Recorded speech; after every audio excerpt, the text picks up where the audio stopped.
Dhandhuka Dholera road પર ગમકવાર અકસ્માત, dumper અને ટ્રેલર સામસામે અથડાયા, 3 ગંભીર ઈજાગ્રસ્ત।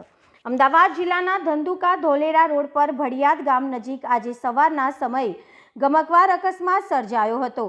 ડમ્પર અને ટ્રેલર સામસામે ધડાકાભેર અથડાતા ઘટના સ્થળે અફરાતફરી મચી ગઈ હતી।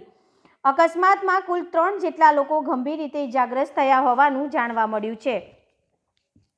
ઈજાગ્રસ્તોને તાત્કાલિક સારવાર માટે ભાવનગર અને ધંધુકાની હોસ્પિટલમાં ખસેડવામાં આવ્યા છે। ઘટનાની જાણ થતાં જ 108 ઇમરજન્સી સર્વિસની ધોલેરા, પીપળી અને ધંધુકા એમ 3 જેટલી એમ્બ્યુલન્સ તાત્કાલિક ઘટના સ્થળે દોડી આવી અને રાહત કામગીરી હાથ ધરી। અકસ્માત અંગે ધોલેરા પોલીસ સ્ટેશન દ્વારા વધુ તપાસ હાથ ધરવામાં આવી રહી છે। અકસ્માતનું ચોક્કસ કારણ હજુ સુધી જાણવા મળ્યું નથી, પરંતુ પ્રાથમિક દ્રષ્ટિએ તેજ ગતિ કારણભૂત હોવાની આશંકા વ્યક્ત કરવામાં આવી રહી છે। Reporter CK Barod.